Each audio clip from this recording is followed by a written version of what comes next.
The hotter-than-expected consumer price index for the month of March showing that inflation is above expectations for a third month in a row. Here's former President Trump slamming President Biden for this persistent high inflation. Biden has totally lost control of inflation. It's back. It's raging back. The number today was very high, very bad. It's actually much higher because they exclude various categories. It's actually much higher than that.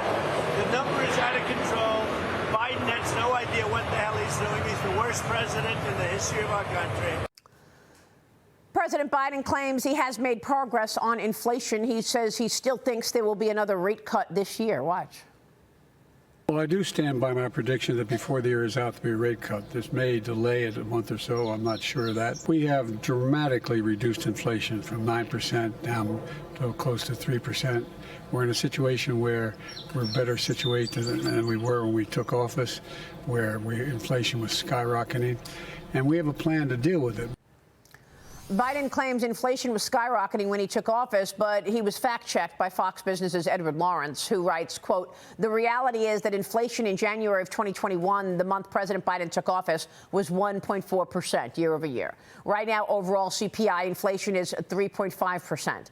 It got as high as up 9.1% on Biden's watch. All prices are up 18.9% from January 2021 to March of 2024. So all prices are up 19% since the month President Biden came into office. His statement is false when he says inflation was skyrocketing.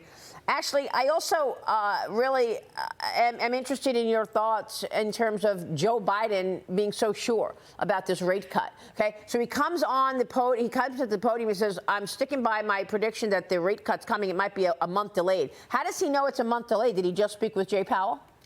No, but I also think that... Oh, we don't know that. We don't know that. You don't know that he didn't speak to Jay. No, I do not. But I think politically this issue for him is going to continue to haunt him. I mean, the inflation, as well as every single major issue that faces American people, whether it's gas prices, whether it's insurance, they know that they're not better off than they were 3.5 years ago. So the fact that he keeps talking and running on Bidenomics, for Republicans, I'm like, keep saying that, because everyone's going to then hang it around your neck, which is what he's doing. Well, I'm getting to a specific issue here, Mark, because if Trump was saying that we're going to have a rate cut and it's going to be a month delayed, the mainstream media would be all over him. How does he know such specifics about a rate cut? You're not supposed to be colluding with the Federal Reserve. They're supposed to be independent. Plenty of people who believe that the Fed is going to be political and cut rates just to help Joe Biden. I don't even know why we're talking about rate cuts. If the economy is as strong as this Biden administration wants everyone to believe, if inflation is reaccelerating, which, I mean, the proof is in the pudding, look at the numbers, it's definitely reaccelerating, there's no need for a rate cut. The only need for a rate cut at that point in time would be purely for political reasons. So it seems like Jay Powell and President Biden are somehow, some way in cahoots, having some sort of a off-the-record conversation. Yeah, and I spoke yesterday with Jim Grant, and he was pretty sure that the Fed is aligned with the Democrats and will get political and will cut rates just because Joe Biden wants it. Here's Jim Grant from yesterday. Watch this. I believe that the Fed itself regards a potential second term for Donald Trump as a clear and present danger to the country. Mm-hmm. So that's why they'll get involved. The Fed is politically very much aligned with the Democratic Party.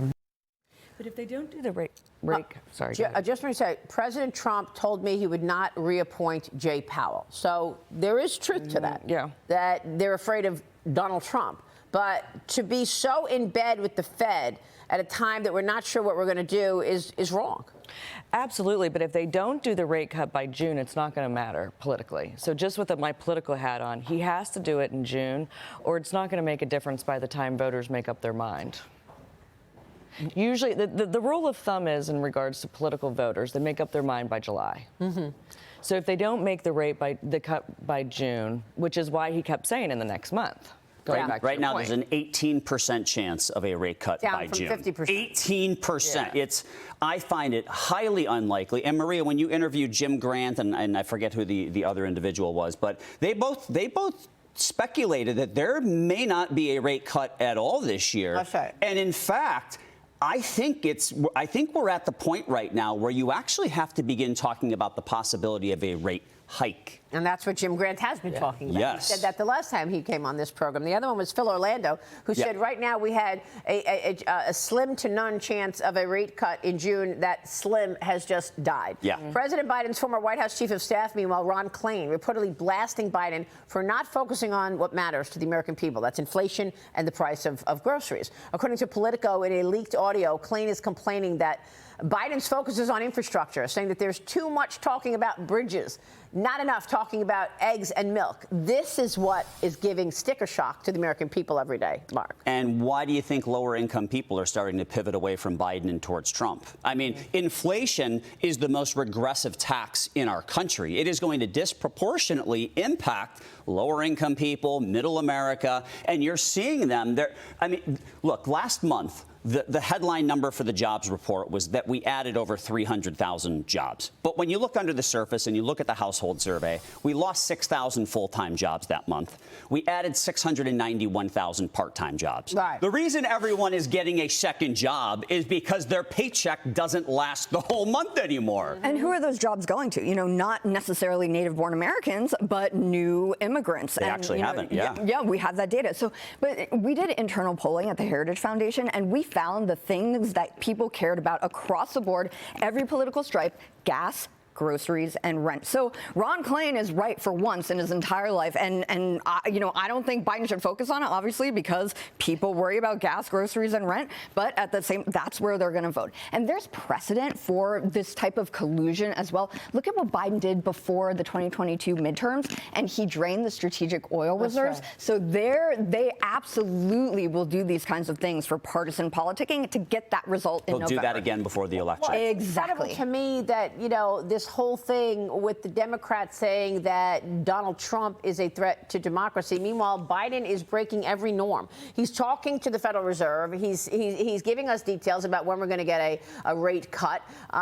He's telling the Supreme Court, who the heck do you think you are? I'm going to do my student loan debt forgiveness regardless of what you say. They said it was unconstitutional. So who's really the threat to democracy? He's got to look in the mirror. I mean, it's obviously him, right? I mean, you can't circumvent the Supreme Court. That's not the way, the checks and balances are supposed to work. But he is. We'll take a break right now. We are just getting started this hour.